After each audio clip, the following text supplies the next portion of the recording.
ریاست ریاست جب میں نام ریاست کا لیتا ہوں تو پھر ریاست میں وہ تمام ادارے آ جاتے ہیں.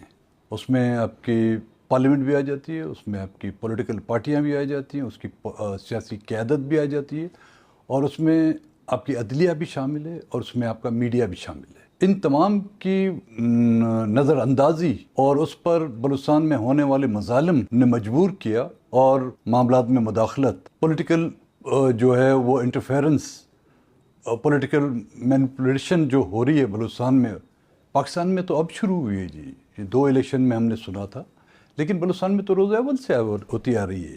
آپ کو لگتا ہے کہ آپ لوگوں کے جو وجہ سے ایک ویکیوم کریٹ ہوا ہے, جو آپ نے خود ابھی ایڈمٹ کیا کہ آپ نہیں کر پا رہے, اس کی وجہ سے کیا وہ جگہ اب ملیٹنٹس لے رہے ہیں؟ ملیٹنس کے میرے خیال میں جو بلوچستان کے جو حالات ہیں اس میں جو ملیٹنسی آئی ہوئی ہے یا اس میں جذباتیت آئی ہوئی ہے, میرے خیال میں ہم قوم پرستوں نے لوگوں کو اکٹھا کرنے میں وہ کام ہم نے نہیں کر سکے جو ریاست نے خود کیا. ریاست نے اپنی زیادتیوں, اپنی ناانصافیوں کے طریقے سے لوگوں کو مشتعل کیا. لوگ پہاڑوں پہ گئے کب سے تھے؟ پہلے پہ تو لوگ پہاڑوں پہ نہیں تھے.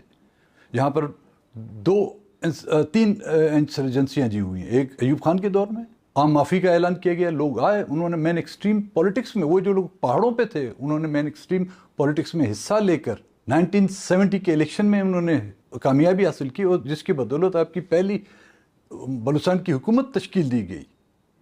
باقی جو جمہوری پولیٹیکل گورنمنٹیں آئی ہیں انہوں نے مرہم رکھنے کی بجائے انہوں نے ہمیشہ بلوچستان کی وہ زخم ان کو کھرچنے کی کوشش کی, اور ہم ان کو سمجھاتے گئے کہ نہ کریں, کہ بلوچستان کا نوجوان اب ہمارے ہاتھوں سے نکل رہا ہے. اور آج نوبت یہ آئی کہ اب بلوچستان کا نوجوان, وہ نوجوان جو پہاڑوں پہ جاتا ہے, وہ اپنی ماں باپ کی رضا مندی سے نہیں جاتا, وہ اپنے خاندان کو ناراض کر کر جب پہاڑوں پہ جاتا ہے تو اب وہ میری بات کہاں سنے گا, یا کسی اور پولیٹیکل شخص کی بات کس طرح سنے گا؟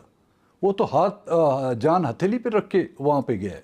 تو اب بات ہمارے ہاتھوں سے بھی نکل چکی ہے. آپ کے مطابق کیا 3 بڑے مسائل ہیں بلوچستان کے, اور ان کا کیا کوئی حل ہے؟ بلوچستان کو اس ملک کا ایک صوبہ تسلیم کیا جائے. اس وقت تو 75 سالوں سے بلوچستان کو ایک کالونی کے طور پر چلا رہا ہے. پاکستان کی ریاست بھی بلوچستان کے لوگوں سے اس کو انٹرسٹ نہیں ہے.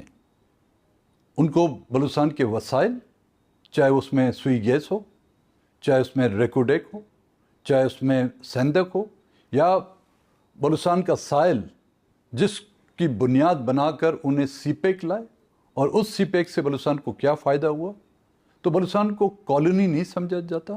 اور جس کی بدولت جب بلوچستان کے لوگوں نے آواز اٹھائی, ان کی آواز کو دبانے کے لیے انہوں نے ملٹری آپریشن کیے. اور آج جو یہ ملیٹنسی اس روج پر پہنچ چکی ہے, یہ ملیٹنسی ان فوجی آپریشن کا نتیجہ ہے جو ہم بھگت رہے ہیں. اور اب اگر حکومت کو بات کرنی بھی ہوگی, اس کے لیے نہ مارنگ کے پاس کوئی بات ہے. مارنگ بھی تو پاکستان کے فریم ورک میں بیٹھ کے بات کرنا چاہتی ہے نا. ہم بھی پاکستان کے فریم ورک میں بیٹھ کے بات کرنا چاہتے تھے, ہمیں تو مایوسی ہوئی. اب ان کو جا کے ان سے بات کرنی ہوگی جو پہاڑوں پر, جو بلوچستان کی آزادی کی بات کرتے ہیں.